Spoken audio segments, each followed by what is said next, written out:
On an October morning shrouded in fog in 1823, the residents of Charleston County, South Carolina, discovered something destined to haunt their community for generations. Overnight, 7 enslaved individuals had vanished from the Ravencraftoft plantation, leaving behind only their shackles and a single document stained with blood, bearing the seal of Colonel Thaddeus Ravencraftoft. A web of betrayal, greed, and calculated cruelty reaching into the highest circles of Southern society would be exposed by what authorities found in that document. Fortunes have been spent by the Ravencraftoft family for nearly 2 centuries to keep this story buried. But the true horror of what became known as the Wedding Gift Massacre is now revealed by recently discovered correspondence. Not just his own family, but the power structure of an entire region would be reshaped by the truth about Colonel Ravencraftoft's gift to his bride. Before we continue with the story of Colonel Thaddeus Ravencraftoft and his deadly matrimonial arrangement, be sure you're subscribed to our channel for more dark historical mysteries. And in the comments, let us know what state or city you're listening from. We love connecting with fellow history enthusiasts who appreciate the shadows of America's past. The most damning piece of evidence of human calculation I have ever witnessed was how Charleston's mayor would later describe the document that survived that terrible night. But to understand its true meaning, we must journey back to where this nightmare began. Everything the antebellum South aspired to become was represented by Charleston County in 1822. Like green seas, cotton plantations stretched across the landscape, their profits funding grand mansions and elaborate social gatherings that mimicked European aristocracy. More respect was commanded by few among the plantation elite than Colonel Thaddeus Ravencraftoft, a man whose military service in the War of 1812 had earned him both substantial government land grants and honor. The calculating mind of a born strategist was possessed by Ravencraftoft. Attention was commanded in every room he entered by a man standing well over 6 feet tall with a precisely groomed beard and penetrating gray eyes. The authority of someone accustomed to absolute obedience was carried by his voice, whether from the 200 enslaved individuals who worked his vast cotton fields or soldiers under his command. A man of rigid principles and unwavering determination was how those who knew him described him, qualities that had built his fortune and would ultimately orchestrate his downfall. Over 3,000 acres of prime South Carolina soil were encompassed by the Ravencraftoft plantation, worked by enslaved families who had served the family for generations. As economic units, many plantation owners viewed their human property merely, but Ravencraftoft maintained detailed records on every individual, their skills, their family connections, their personal histories, and, most disturbingly, their estimated monetary value, updated monthly based on market conditions and physical capabilities. From one of Savannah's most prominent families came his bride-to-be, Miss Cordelia Petton. Both a refined education expected of a Southern lady and an inheritance that would substantially increase the Ravencraftoft holdings were possessed by her at 23. A perfect union of military honor and old plantation money was how their engagement, announced in the spring of 1822, was celebrated. That Cordelia harbored ambitions extending far beyond the traditional role of a plantation wife was something the wedding guests could not have known.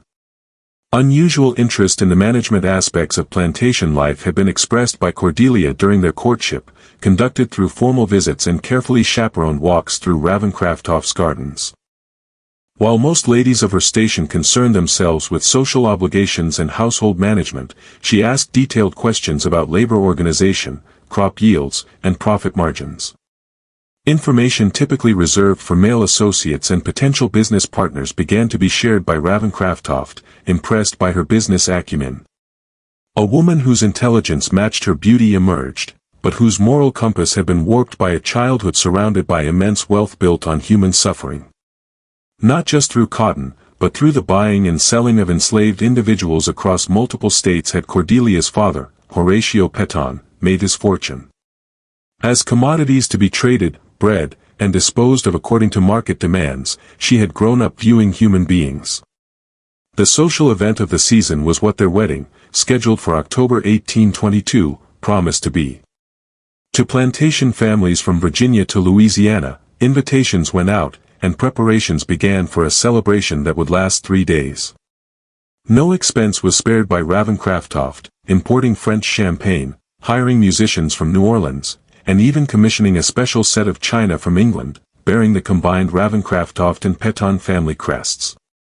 But a request that would set in motion a chain of events destroying everything Ravenscraft had built was made by Cordelia as the wedding approached.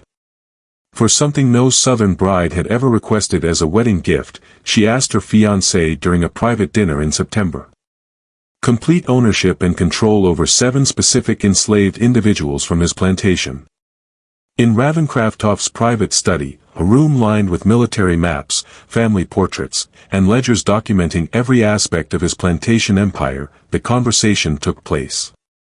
Across the cotton fields, September thunder rolled outside as Cordelia presented her unusual request with the same calm precision she might use to discuss menu selections or flower arrangements.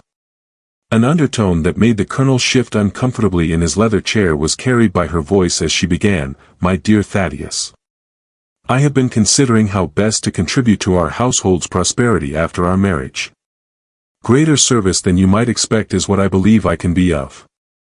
With disturbing clinical detail, Ravenscraft listened as his bride-to-be outlined her proposal. She wanted 7 specific individuals, a family unit consisting of parents, 3 adult children, and 2 grandchildren, transferred to her complete ownership through legal documents that would make her their sole master, independent of her husband's authority. Both personal and profitable was her reasoning, she explained. A perfect experimental group is represented by these 7, Cordelia continued, producing a leather portfolio filled with detailed notes about each individual.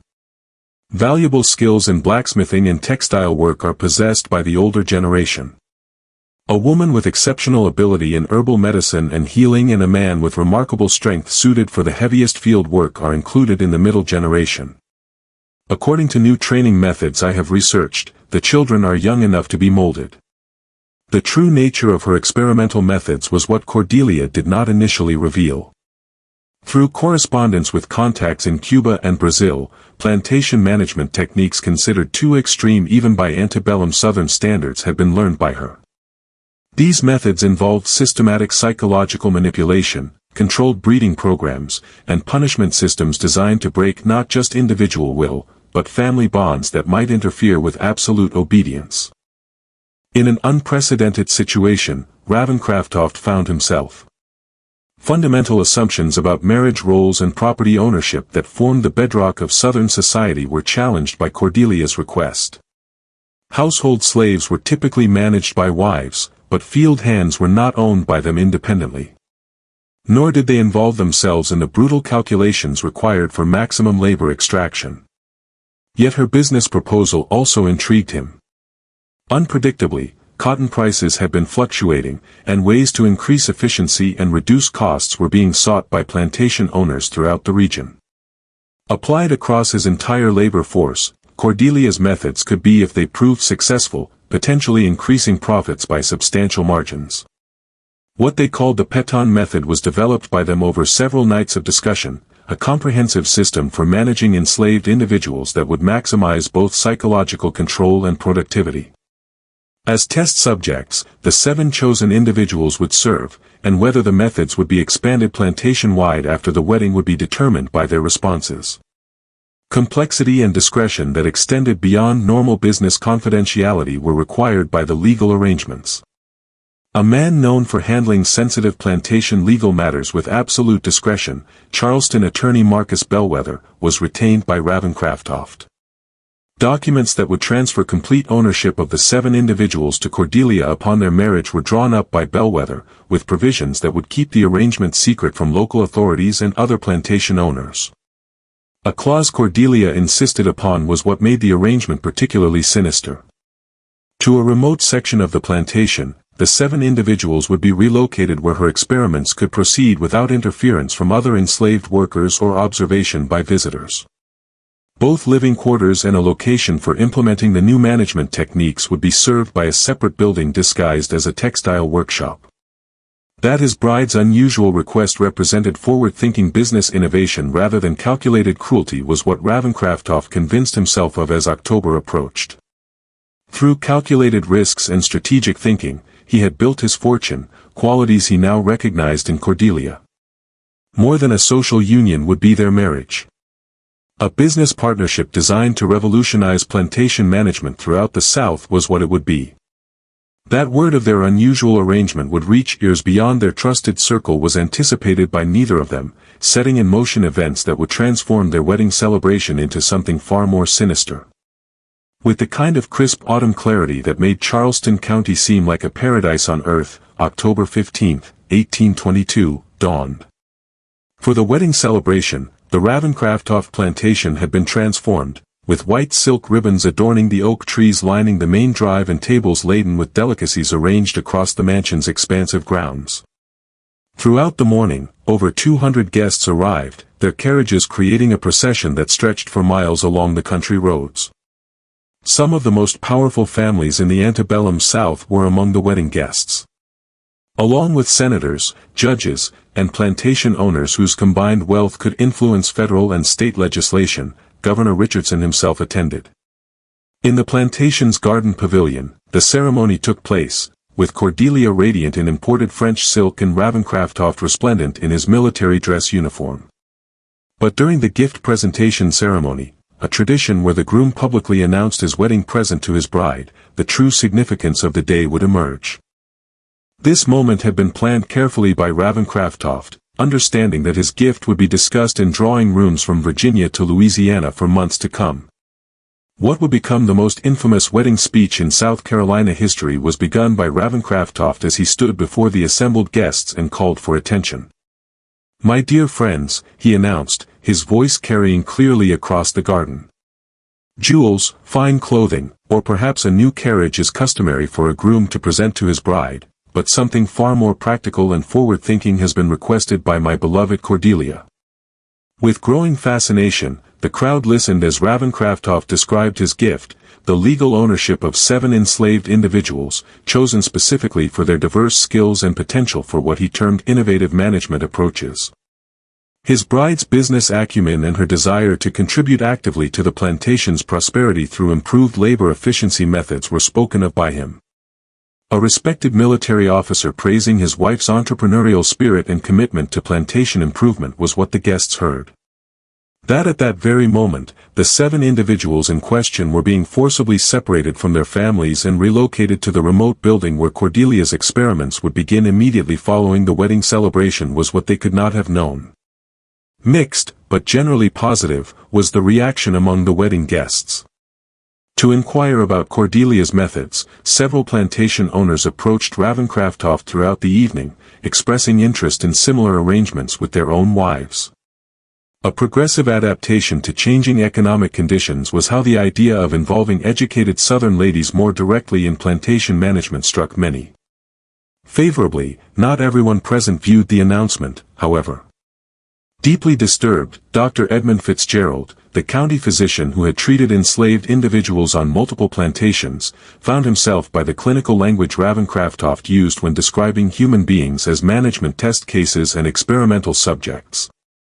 Similarly, Reverend Samuel Hartwell, whose congregation included several plantation families, recognized something fundamentally wrong with treating marriage gifts as opportunities for what sounded like systematic cruelty. Additional details that should have alarmed more guests than they did were provided by Cordelia herself as the evening progressed and champagne flowed freely. She spoke enthusiastically about breaking family dependencies that interfere with labor efficiency and establishing new psychological frameworks for absolute obedience. The same cheerful tone she used when discussing menu planning or flower arrangements was used to deliver her words, making their sinister implications easy for intoxicated listeners to overlook. For 3 days, the wedding celebration continued as planned, with elaborate dinners, dancing, and entertainment that would be remembered as one of the finest social gatherings in the region's history. But in the remote building, work had already begun while guests enjoyed themselves in the main mansion, where the 7 enslaved individuals faced the beginning of Cordelia's experimental program. The horror in Charleston County intensifies, just when we thought we'd seen it all. With a friend who loves dark mysteries, share this video if this story is giving you chills. To support our content, hit that like button, and don't forget to subscribe to never miss stories like this. What happens next in this tale of calculated cruelty and its devastating consequences, let's discover together. For several months, the true nature of Cordelia's methods would not become apparent to the outside world, but immediately, the 7 individuals subjected to her experiments understood that they had become victims of something far more sinister than typical plantation brutality. Approximately 2 miles from the main plantation house sat the building Cordelia had designated for her experimental program, connected by a narrow path that wound through dense pine forest. During the summer months leading up to her wedding, it had been extensively modified according to Cordelia's detailed specifications, originally constructed as a tobacco drying barn during the plantation's early years. Reinforced walls, barred windows set too high to provide views of the surrounding area, and a series of small rooms designed to house individuals in isolation when Cordelia deemed separation necessary for her psychological manipulation techniques were now featured in the structure. A central chamber she referred to as the instruction room was most disturbing. Equipped with punishment apparatus and restraining devices that went far beyond anything typically found on even the harshest plantations. 3 generations of a family that had served the Ravencraftoft plantation for over 30 years were represented by the 7 individuals chosen for Cordelia's experiment. Valuable skills as a blacksmith and seamstress, respectively, were possessed by Joshua and Rebecca Kane, both in their 50s. Among the most reliable workers on the property were considered their 3 adult children, Samuel, aged 28, Mary, 26, and David, 24, who had been trained in various plantation tasks. The family unit was completed by Mary's 2 young children, ages 6 and 9. Their strong emotional bonds and reputation for mutual support during difficult times was what made this family particularly valuable to Cordelia's purposes.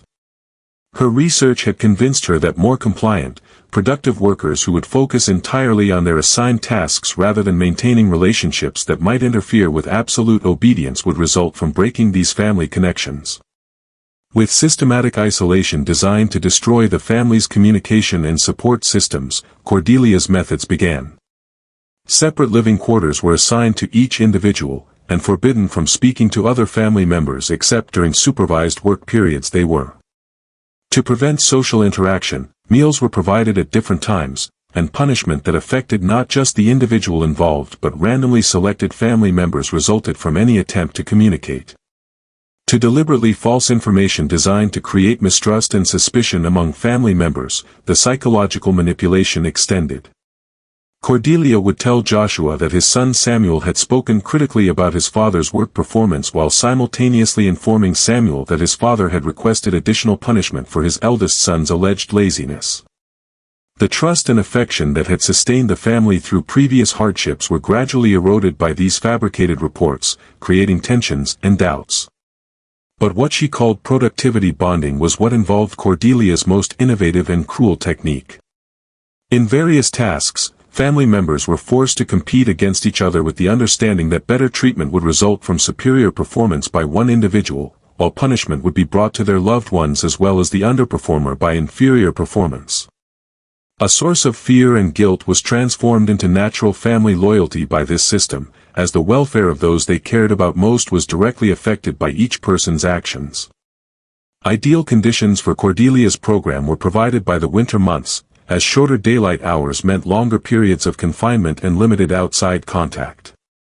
With the same clinical precision she had once applied to managing her father's household accounts, she maintained detailed written records of each individual's responses to her various techniques, noting changes in behavior, productivity levels, and signs of psychological breakdown. Deliberately harsh, but not immediately life-threatening, were the physical conditions in the modified building. That dead or seriously injured subjects would provide no useful data and might attract unwanted attention from other plantation workers or visitors was understood by Cordelia. Instead, on creating constant discomfort and uncertainty that would wear down psychological resistance without causing visible evidence of mistreatment, she focused. To maintain health while creating perpetual hunger that could be used as both punishment and reward, food rations were carefully calculated. To prevent rest and recovery, sleeping arrangements were designed with thin mattresses, inadequate blankets, and deliberately uncomfortable sleeping positions that left individuals exhausted and more susceptible to psychological manipulation.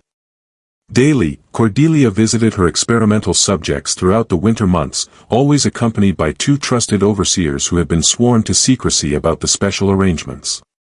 Their responses to her various techniques would be observed by her. Each individual would be interviewed separately to assess their psychological state, and her methods would be adjusted based on what she perceived as successful or unsuccessful approaches. That her systematic cruelty was creating something more dangerous than broken individuals was what Cordelia failed to anticipate. A group of people with nothing left to lose and every reason to seek revenge against those who had destroyed their lives was what it was forging. Through the slave quarters of the main plantation, rumors about the mysterious building and its 7 missing occupants had begun circulating by February 1823. For decades, the Kane family had been respected members of the community, known for their strong family bonds, their skills, and their willingness to help others during times of illness or personal crisis. An atmosphere of fear and suspicion among the remaining enslaved population had been created by their sudden disappearance and the strict prohibition against discussing their whereabouts. About what had happened to the missing family, information began quietly gathering by Martha Washington, an elderly woman who had served as an unofficial community leader for over 20 years. Opportunities to overhear conversations between Ravenscraft, his new wife, and their visitors were provided by her position as head cook in the main house, while her respected status among the enslaved community made her a natural focal point for concerns and questions. A picture far more disturbing than typical plantation brutality was what Martha learned through careful observation and discreet inquiries. Specifically for their reputation for cruelty and their isolation from the main plantation community had been selected the 2 overseers assigned to the remote building. That might create conflicts of loyalty if they were asked to participate in activities that exceeded normal punishment protocols. Neither man had close friendships or family connections. Throughout the winter months, the supplies that had been delivered to the building were more troubling. Unusual items had been observed by Martha, medical instruments that seemed designed for inflicting pain rather than providing treatment, restraining devices that appeared far more sophisticated than typical plantation punishment equipment, and large quantities of materials that suggested extended confinement rather than temporary disciplinary measures. But the sounds that could occasionally be heard from the direction of the remote building during quiet winter nights were perhaps most disturbing.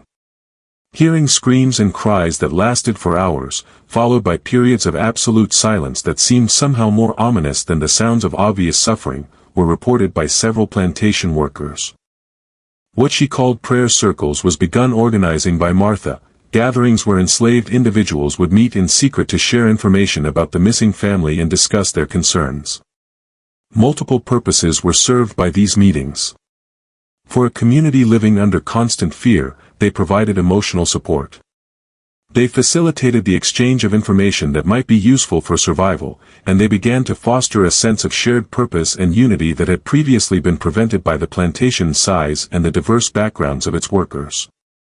Of Cordelia's activities that went far beyond what the wedding guests had heard described as innovative management techniques, a picture emerged through these gatherings.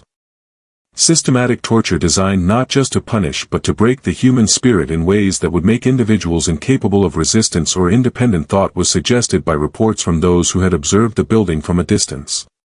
A means of preserving information that might otherwise be lost or forgotten was also served by the prayer circles. That detailed accounts of everything they learned about the missing family be memorized by multiple individuals was insisted upon by Martha, ensuring that evidence of what was happening would survive, even if those who gathered it were sold to other plantations or punished. Into something more active than mere information sharing, these gatherings began to evolve as winter turned toward spring. A sense of urgency that overcame the caution and resignation that typically characterized plantation life had been created by the realization that the Kane family's fate could befall any of them at any time. For the first time in the plantation's history, not just survival strategies, but the possibility of active resistance began to be discussed by enslaved workers.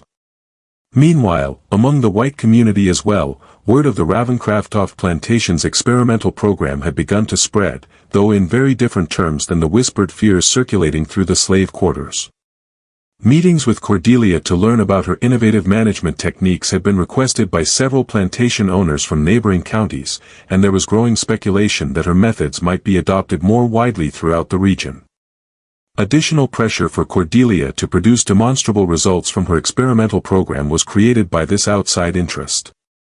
Just subjects for her personal research were no longer the 7 members of the Kane family.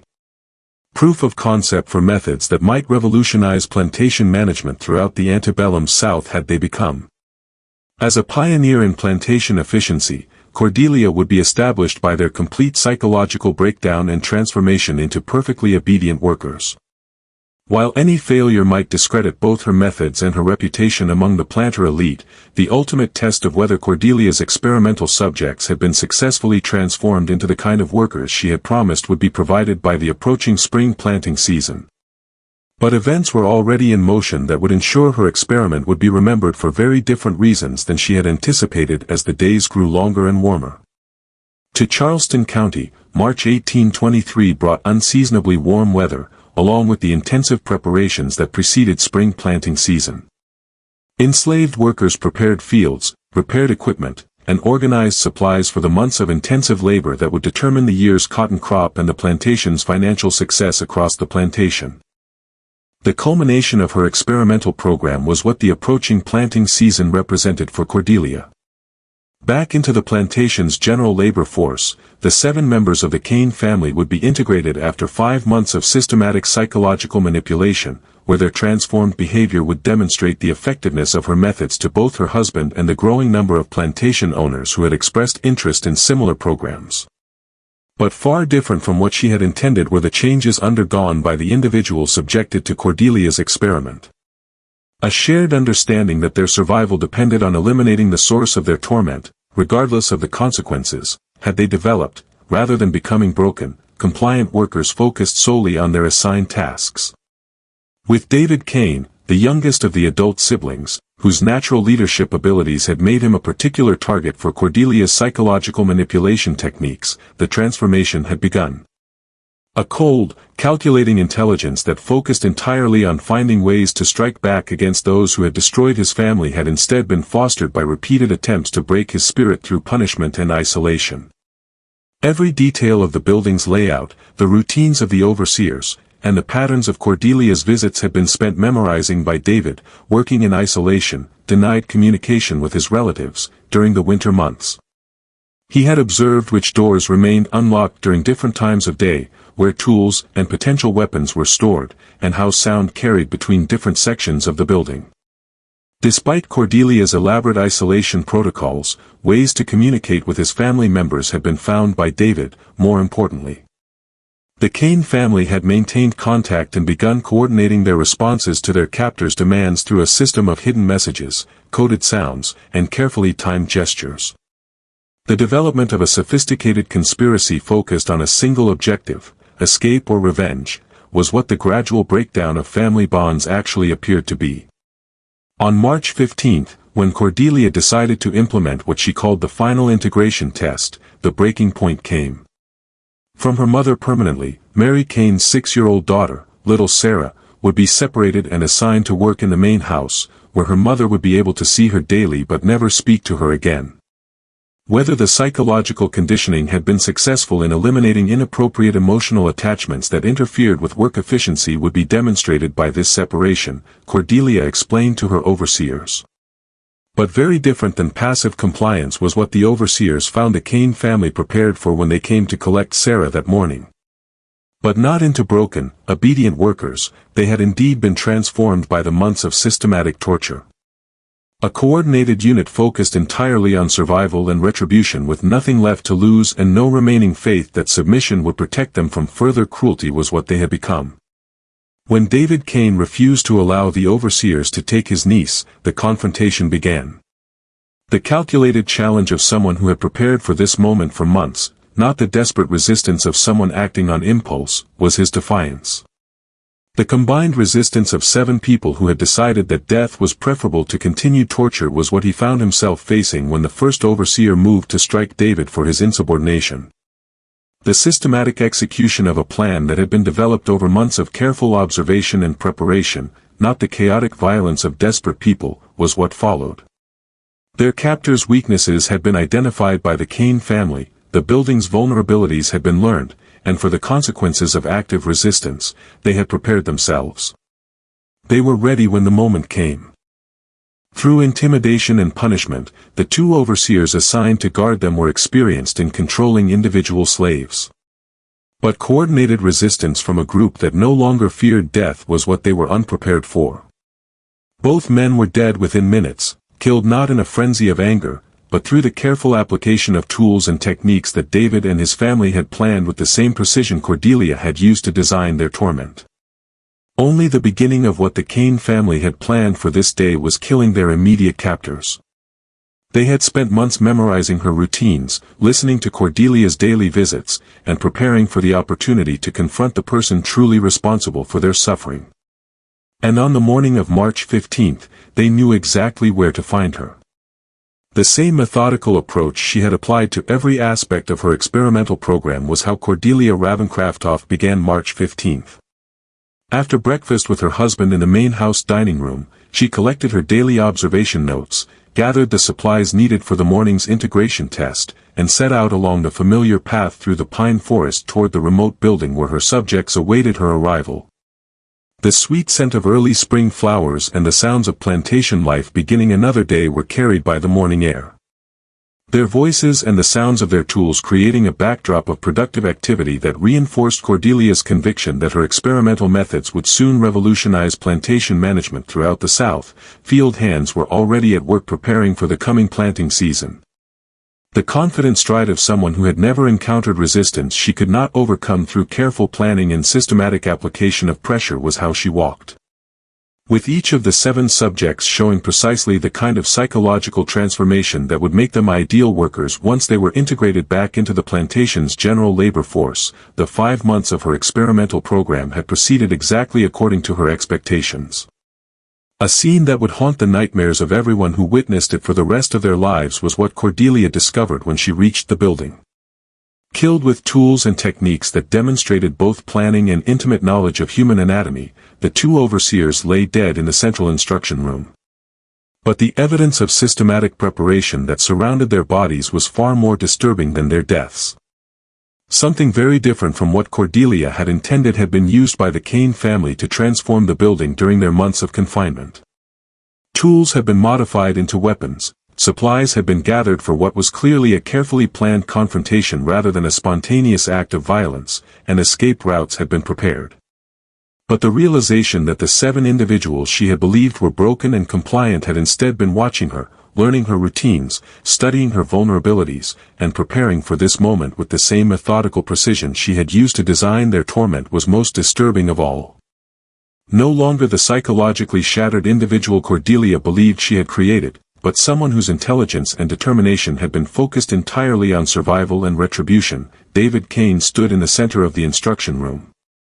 In the coordinated formation of individuals who had planned every detail of what would happen next, his family stood with him, arranged not in the random positions of desperate people. "We have been waiting for you to arrive, Mistress Cordelia," David said, his voice carrying none of the deference and submission that 5 months of torture were supposed to have instilled. "To discuss, we have something we want." In any conventional sense, a conversation was not what followed, but rather the methodical presentation of a case that the Cain family had prepared over months of careful observation and analysis.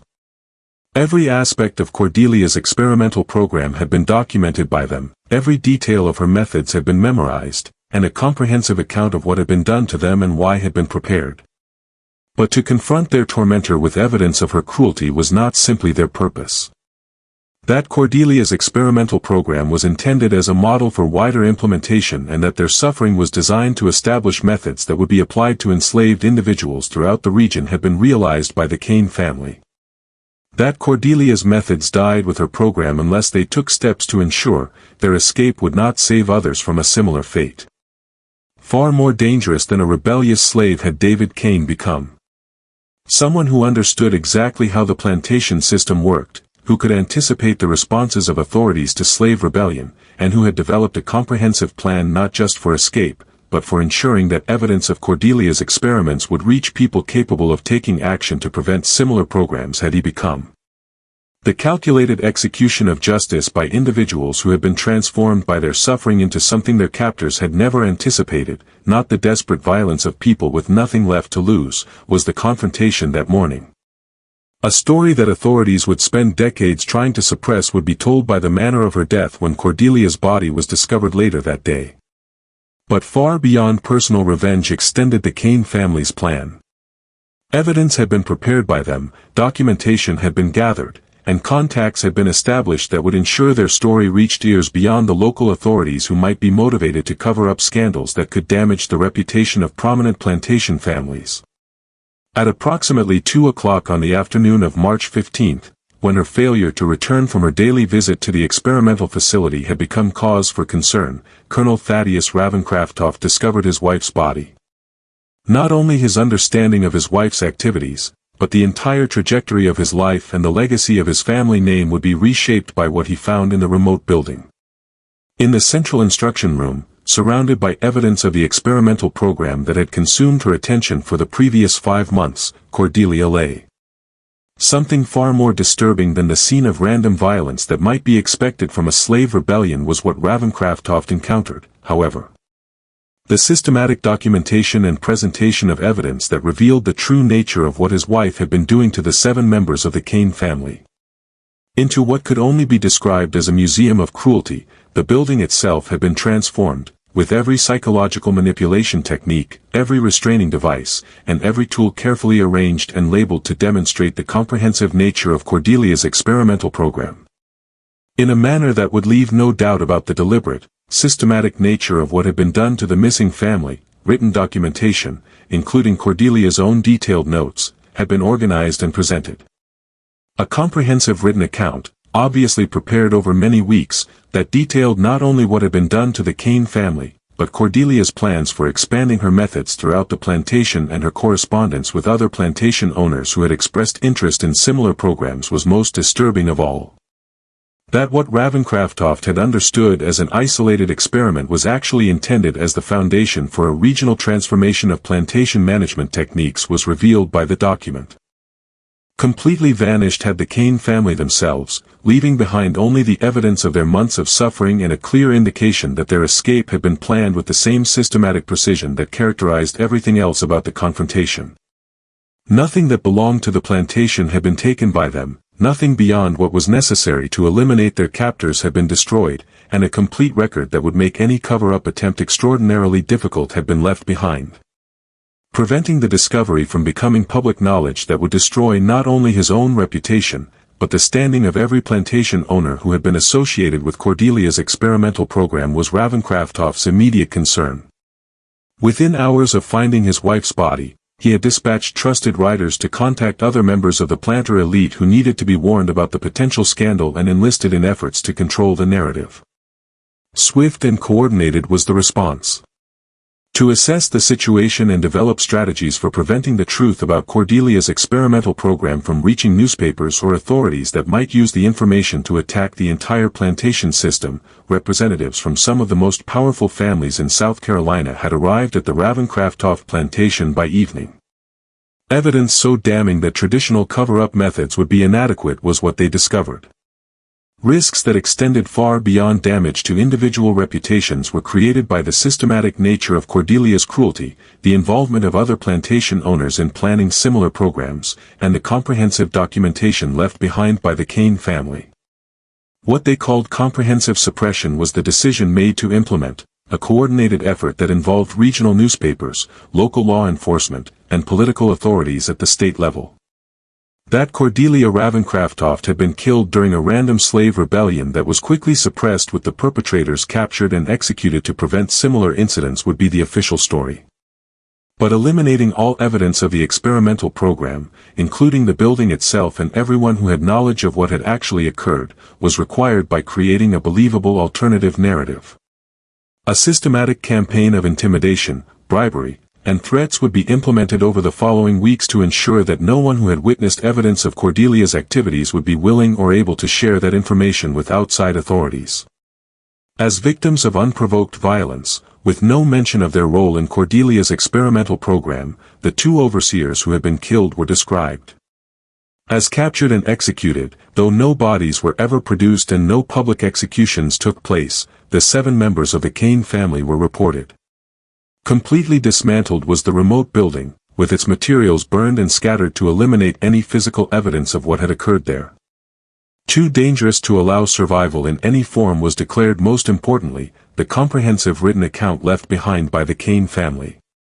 And tracking down every version would require resources and coordination that extended across state boundaries and involved individuals whose own reputations depended on keeping the truth buried. Multiple copies had apparently been prepared. That their efforts to suppress evidence of Cordelia's experimental program would create exactly the kind of mystery and speculation that would keep the story alive for generations was what the conspirators could not have anticipated. The kind of legend that would be whispered about in slave quarters and abolitionist meetings for decades to come would be what their success in eliminating official records would transform the Ravencraftoft plantation tragedy into. The coordinated cover-up effort that followed Cordelia's death succeeded in preventing immediate public exposure of her experimental program, but it could not prevent the systematic destruction of everything the Ravencraftoft family had built over 2 generations. Within months of the March 15 incident, forces had been set in motion that would reduce Colonel Thaddeus Ravencraftoft from one of South Carolina's most respected planters to a broken man whose family name would become synonymous with scandal and shame. In late April, when unsigned letters began appearing in the offices of abolitionist newspapers throughout the North, came the first indication that the cover-up was failing.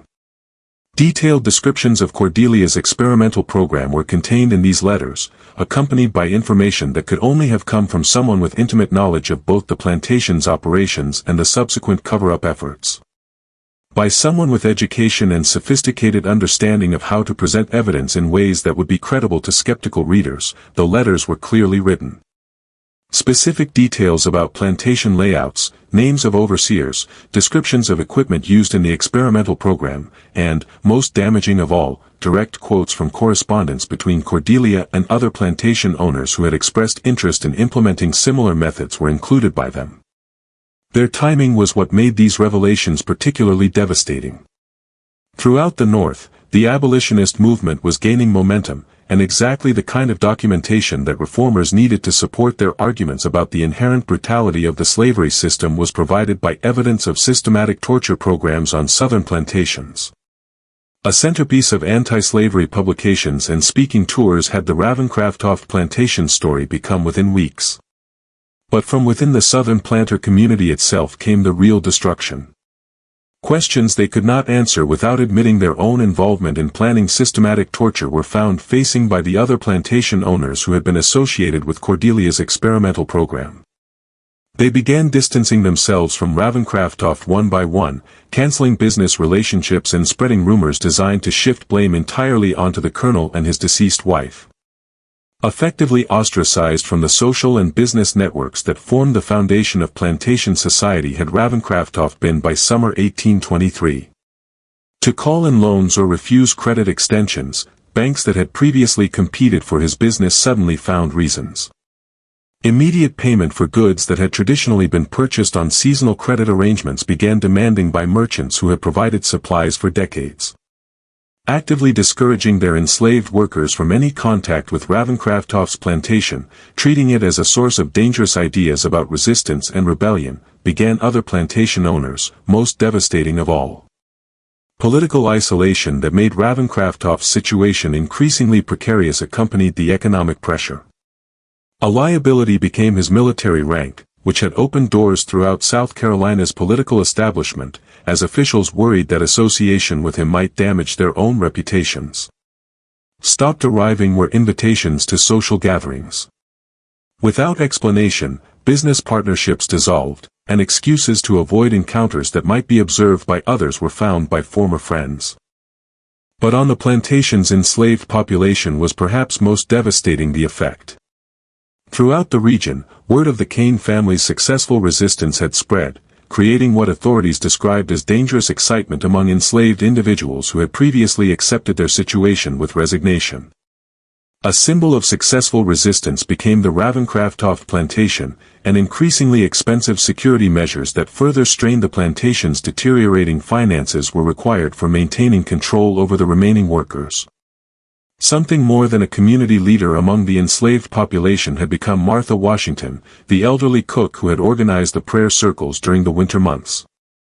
Into a comprehensive intelligence network that extended across multiple plantations and even into the free black communities of Charleston itself had evolved her efforts to document and preserve information about the Kane family's fate.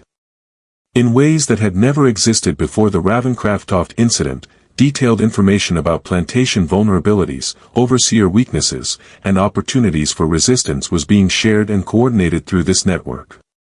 The foundation for organized resistance activities that terrified plantation owners throughout the region had become what had begun as an attempt to preserve the memory of 7 tortured individuals. In autumn 1823, when a series of coordinated incidents across multiple plantations demonstrated that the Kane family's resistance had inspired something far more dangerous than isolated acts of rebellion, came the final blow to Ravenscraft's dynasty. Overseers began disappearing, equipment was systematically sabotaged, and crops were destroyed in ways that suggested careful planning rather than random violence. That the resistance activities were being coordinated by individuals who possessed detailed knowledge of plantation operations, security procedures, and the personal vulnerabilities of owners and overseers was evidence most alarming to authorities. That someone with intimate understanding of how the plantation system functioned was directing activities designed to destroy it from within was suggested by the systematic nature of the attacks. Increasingly desperate and expensive became Colonel Ravenscraft's attempts to maintain control over his own plantation. He hired additional overseers, implemented new security measures, and even constructed fortified buildings designed to protect against coordinated attacks. But resources he could no longer afford were required by each new precaution, while demonstrating to the remaining enslaved population that their resistance was having the desired effect. Something closer to an armed camp with guards patrolling constantly, workers confined to quarters except during supervised labor periods, and an atmosphere of suspicion and fear that made productive work nearly impossible had the plantation that had once been the pride of Charleston County become by December 1823. Completely failed had the cotton crop. To systematic sabotage, livestock had been lost, and deliberate damage that occurred despite round-the-clock security measures was shown by the buildings themselves. Through the simple arithmetic of financial collapse, not through dramatic confrontation, came the end. The security measures necessary to protect his plantation could no longer be afforded by Ravenscraft, but he could not risk reducing them without inviting the kind of comprehensive destruction that had befallen other properties in the region. Faced with bankruptcy and the certainty that his situation would only worsen, the decision that would complete the destruction of his family's legacy was made by him. On January 3, 1824, an announcement that sent shockwaves through South Carolina's planter elite and provided the final piece of evidence that abolitionists needed to document the systematic brutality underlying the plantation system was made by Colonel Thaddeus Ravenscraft. Standing in the parlor of his crumbling mansion, surrounded by furniture that would soon be sold to pay creditors, he confessed the full truth about his wife's experimental program and his own role in concealing evidence of her crimes. By the calculated recognition that his enemies already possessed enough information to destroy him completely, not by remorse or moral awakening, was the confession motivated. While his former allies had abandoned him to protect their own interests, some remnant of dignity while ensuring that others who had participated in planning similar experimental programs would face consequences for their involvement was hoped to be salvaged by Ravenscraft by controlling the narrative of his own downfall. A network of correspondence and collaboration that extended far beyond his own plantation was what Ravenscraft revealed. Across dozens of plantations throughout South Carolina, Georgia, and Alabama, Cordelia's experimental program had been designed as a pilot project for methods that would be implemented. Standard practices that would revolutionize plantation management and increase profits by breaking the human spirit so completely that resistance would become psychologically impossible were what the systematic torture techniques she had developed were intended to become.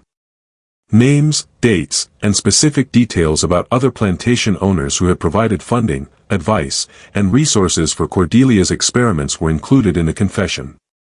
That the innovative management techniques discussed at their wedding had been the culmination of months of coordination among some of the South's most prominent families, all of whom had agreed to implement similar programs on their own properties once Cordelia's methods had been proven effective was revealed by it.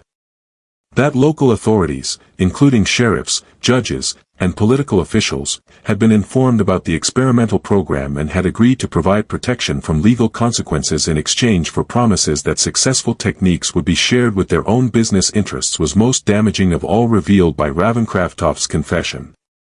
Coordinated perjury, destruction of evidence, and intimidation of witnesses at levels that reached into the highest circles of state government had involved the cover-up effort that followed Cordelia's death. But information that he could not have intended to make public was also revealed by Ravencraftoft's confession. About the Kane family's escape that demonstrated their resistance had been far more sophisticated and far-reaching than anyone had suspected were details. According to documents he had recovered during his investigation of the March 15 incident, the 7 family members had not simply fled to freedom, but had established contact with abolitionist networks that enabled them to provide detailed intelligence about plantation vulnerabilities throughout the region. Abilities that went far beyond what any plantation owner had recognized had apparently been possessed by David Kane, the young man whose leadership had coordinated his family's resistance. His understanding of the plantation system's weaknesses, his ability to forge connections across racial and social boundaries, and his talent for organizing coordinated resistance activities had made him something unprecedented in the antebellum South, an enslaved individual who had become a strategic threat to the entire system of human bondage. Information that enabled resistance activities, escape routes, and even economic sabotage that was coordinated across state boundaries was being provided by the intelligence network that David Kane had established. Equipment failures, crop diseases, and worker reliability problems that seemed to strike multiple properties simultaneously in ways that suggested deliberate coordination were found dealing with by plantation owners who had never heard of the Ravencraftoft experimental program. That authorities had tracked some of this activity to contacts in northern cities where former enslaved individuals were providing information and resources that enabled increasingly sophisticated resistance operations was revealed by Ravencraftoft's confession. Simply escape to freedom had not the Kane family. Part of a growing network of individuals whose intimate knowledge of plantation operations was being used to systematically undermine the economic foundation of the slavery system had they become. That enslaved individuals were developing the kind of organizational capabilities and strategic thinking that had previously been considered impossible under the conditions of bondage was evidence that terrified Southern authorities more than individual acts of rebellion. That systematic cruelty designed to break human spirit could instead forge individuals into something far more dangerous than compliant workers had been demonstrated by the Ravencraftoft incident. Concerning the ultimate fate of Cordelia herself was the confession's most shocking revelation. According to documents that Ravencraftoft had discovered but initially concealed, his wife had not been killed during the March 15 confrontation. Instead, she had been taken alive by the Kane family, who had subjected her to a carefully planned psychological demonstration of her own experimental techniques before allowing her to die from injuries that were inflicted with the same systematic precision she had used to torture others. That Cordelia had spent her final hours experiencing every technique she had developed for breaking human spirit, administered by individuals who had intimate knowledge of her methods and unlimited motivation to ensure she understood exactly how her victims had suffered, was suggested by the evidence. A comprehensive education in the consequences of treating other human beings as experimental subjects for systematic cruelty, rather than quick or merciful, had been her death. That the greatest horrors in American history often emerged not from supernatural forces, but from the calculated cruelty that humans can inflict upon one another when they convince themselves that some lives matter less than others is shown to us by this mystery. What do you think of this story? Do you believe everything was revealed, or do you think there are still secrets buried in the Charleston County archives? Leave your comment below. If you enjoyed this tale and want more horror stories like this, subscribe, hit the notification bell, and share with someone who loves mysteries. Waiting to be uncovered, the shadows of America's past hold many more secrets, and we'll be here to explore them with you. In February 1824, the Ravencraftoft plantation was abandoned. Its buildings left to decay while creditors fought over assets that proved insufficient to cover the colonel's debts. Shortly after making his confession, Thaddeus Ravencroft himself disappeared, with some reports suggesting he had fled to Mexico, while others claimed he had taken his own life rather than face the consequences of his revelations. But far beyond the destruction of a single family's fortune extended the true legacy of the Ravencraft incident. Symbols that influenced both the abolitionist movement and the evolution of plantation management techniques throughout the antebellum period became the experimental program that Cordelia had designed and the resistance network that the Kane family had inspired. In the North, documentation that supported their arguments about the inherent brutality of slavery was provided to abolitionists by detailed accounts of Cordelia's systematic torture methods. Required reading in anti-slavery societies became the Ravencraft Confession and helped convince previously neutral observers that the plantation system was fundamentally incompatible with American principles of human dignity and Christian values. For enslaved individuals throughout the South who had previously accepted their situation as unchangeable, a source of inspiration became the story of the Kane family's successful resistance. More importantly, that 7 people had not only survived systematic torture but had successfully escaped and established networks for helping others demonstrated that resistance was possible even under the most oppressive conditions. Long after the Ravencraft plantation's collapse, continued operating the intelligence networks that David Kane had established, providing information and resources that enabled escape routes, resistance activities, and economic sabotage that contributed to the growing instability of the slavery system. Problems that seemed to indicate coordinated opposition rather than isolated incidents of rebellion were dealing with by plantation owners throughout the region by the 1850s. That systematic cruelty designed to break human spirit could instead forge individuals into something far more dangerous than compliant workers was demonstrated most significantly by the Ravencraft incident. Into strategic thinkers whose understanding of the plantation system's vulnerabilities enabled them to strike back in ways that their tormentors had never anticipated had the 7 members of the Kane family been transformed by their suffering. A destination for curious visitors and a source of local legends that persisted well into the 20th century became the abandoned Ravencroft plantation. About mysterious lights in the ruins of the main house, unexplained sounds from the location where the experimental building had stood, and sightings of figures that seemed to be searching for something among the overgrown cotton fields, stories circulated. But that the greatest horrors in human history often emerge not from supernatural forces but from the calculated decisions of individuals who convinced themselves that some lives matter less than others was perhaps its most enduring legacy demonstrated by the Ravencraft tragedy. The product of careful planning by educated, socially prominent individuals who had rationalized cruelty as business innovation, not the product of mental illness or sudden passion, was the systematic torture that Cordelia had designed. Evidence of how the plantation system functioned and how resistance networks developed in response to systematic oppression continue to be provided to historians by the documents that survived the cover-up effort, scattered across archives from Charleston to Boston.